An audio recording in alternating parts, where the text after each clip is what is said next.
Assalamualaikum warahmatullahi wabarakatuh. Selamat pagi anak-anak. Sebelum kita memulai pembelajaran kita pada pagi hari ini, ada baiknya kita berdoa terlebih dahulu. Ketua kelas, silahkan dipimpin doanya ya.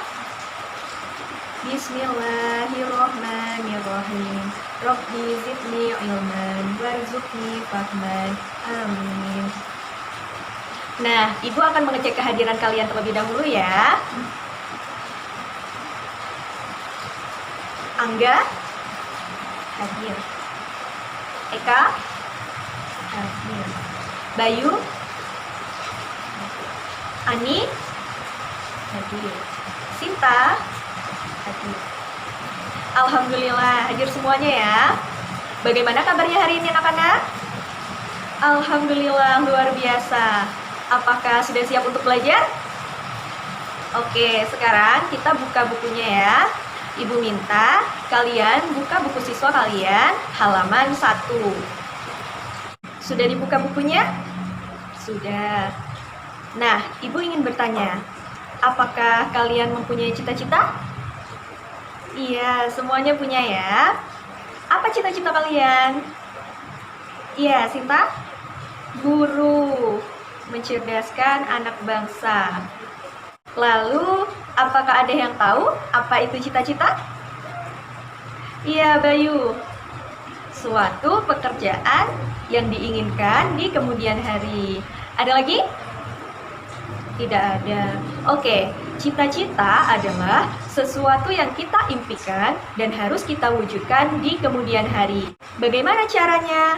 Caranya, kita harus selalu belajar dengan tekun dan bersungguh-sungguh, serta mempunyai sikap disiplin. Nah, anak-anak, hari ini kita akan belajar tema 6, cita-citaku, subtema 1, aku dan cita-citaku, pembelajaran pertama. Nah, berikut ini, Ibu akan tampilkan gambar seorang anak yang sedang membayangkan cita-citanya kelak. Dalam gambar tersebut, anak itu sedang kebingungan membayangkan apa cita-citanya kelak. Ia mempunyai cita-cita, tapi ia belum tahu apa yang akan menjadi cita-citanya kelak. Berikut ini, Ibu akan menampilkan beberapa contoh gambar pekerjaan yang menjadi cita-cita serta apa saja yang akan dilakukan pekerjaan tersebut. Gambar yang pertama yaitu gambar seorang guru.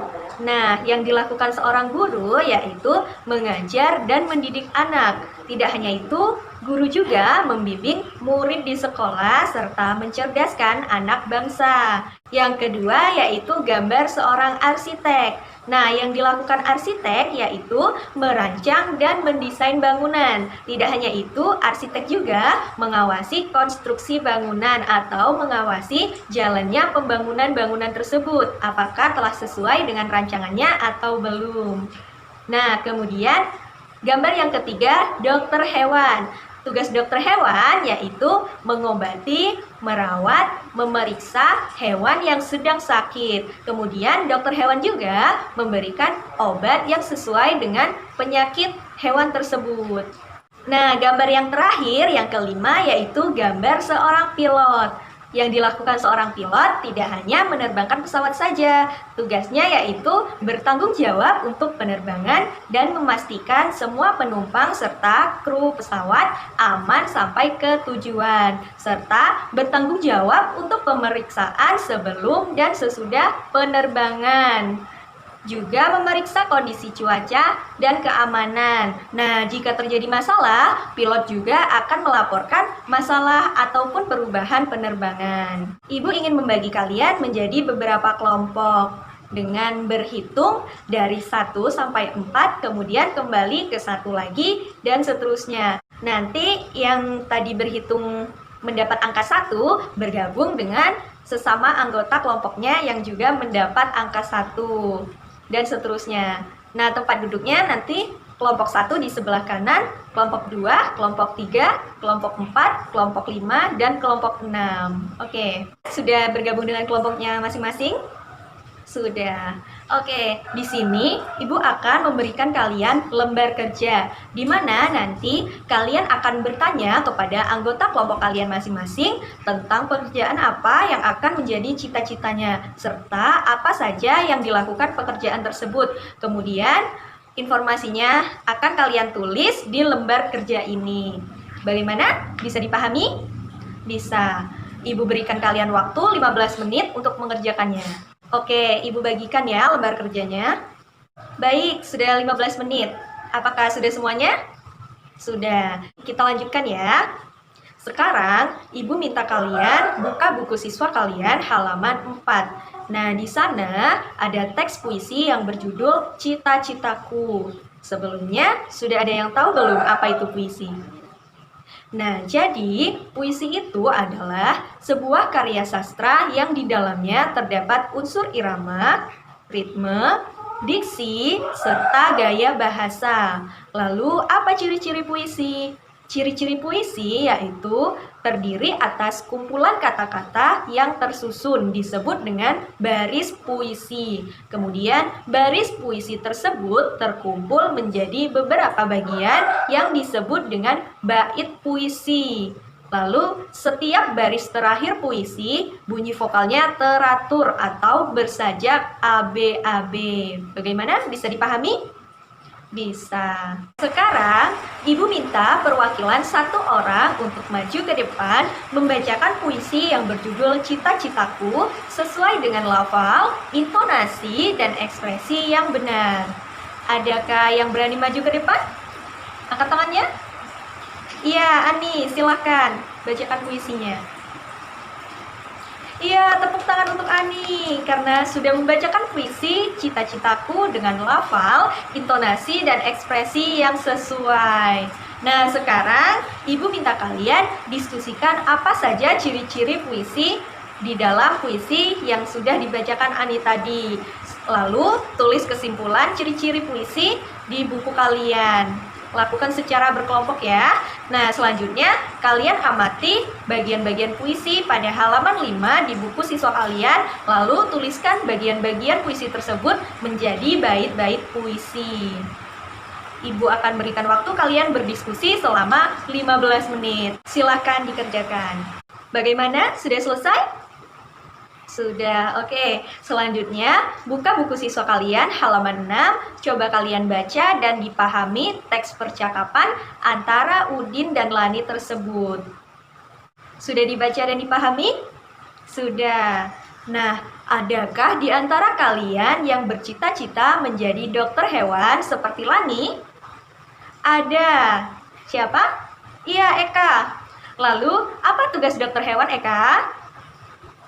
Iya, benar sekali. Seperti yang sudah Ibu sebutkan di awal tadi, tugas dokter hewan yaitu mengobati, merawat, dan memeriksa hewan yang sakit, serta memberikan obat hewan yang sedang sakit sesuai dengan penyakitnya. Coba kalian amati beberapa gambar hewan yang ada pada halaman 6. Sudah diamati? Sudah. Nah, ada gambar apa saja? Iya, benar sekali. Gambar-gambar tersebut menunjukkan ada anak-anak hewan dan ada hewan yang sudah dewasa. Nah, artinya hewan tersebut mengalami pertumbuhan. Semua makhluk hidup mengalami pertumbuhan dan perkembangan. Dalam pertumbuhan dan perkembangan tersebut ada tahapan-tahapannya. Tahapan pertumbuhan dan perkembangan hewan membentuk siklus hidup atau daur hidup hewan. Hewan yang mengalami perubahan bentuk dalam siklus hidupnya berarti mengalami metamorfosis. Sedangkan hewan yang tidak mengalami perubahan bentuk dalam siklus hidupnya, yaitu hanya bertambah besar saja, berarti hewan tersebut tidak mengalami metamorfosis. Nah, metamorfosis ini dibagi menjadi dua. Yang pertama yaitu metamorfosis sempurna, di mana hewan akan mengalami perubahan bentuk pada setiap pertumbuhan dan perkembangannya. Misalnya pada kata. Katak dewasa akan bertelur, kemudian telur tersebut akan menetas dan menjadi kecebong tanpa kaki. Kemudian berubah menjadi berudu, lalu menjadi katak muda, dan berubah lagi menjadi katak dewasa. Sedangkan yang kedua yaitu metamorfosis tidak sempurna, di mana hewan hanya mengalami beberapa tahap pada tumbuh kembangnya. Contohnya yaitu kecoa. Kecoa dewasa akan bertelur, lalu telur-telurnya akan menetas menjadi nimfa 1, kemudian berubah menjadi nimfa 2, dan nimfa 2 akan menjadi kecoa muda, lalu kecoa muda akan berubah menjadi kecoa dewasa kembali. Nah, sampai di sini ada yang ingin ditanyakan? Jika tidak paham, silakan bertanya. Iya, enggak? Oh, contoh dari hewan yang tidak bermetamorfosis. Nah, contoh hewan yang tidak bermetamorfosis yaitu seperti yang kalian lihat pada gambar halaman 6 tadi. Contohnya yaitu seperti ayam, kucing, dan kelinci. Nah, mengapa? Karena ayam dewasa akan bertelur, kemudian telur tersebut menetas akan menjadi anak ayam, dan anak ayam mengalami pertumbuhan saja menjadi ayam dewasa. Bagaimana, Angga? Sudah bisa dipahami? Sudah. Dalam satu kelompok nanti, Ibu akan bagikan satu paket gambar seperti ini. Gambar ini belum tersusun, jadi nanti kalian susun gambar-gambar ini menjadi siklus hewan, siklus hidup hewan atau daur hidup hewan. Kemudian kalian tempel pada lembar kerja seperti ini. Lalu kalian identifikasi gambar-gambar tersebut mana saja yang termasuk metamorfosis sempurna, metamorfosis tidak sempurna, dan yang tidak bermetamorfosis. Apakah sudah bisa dipahami?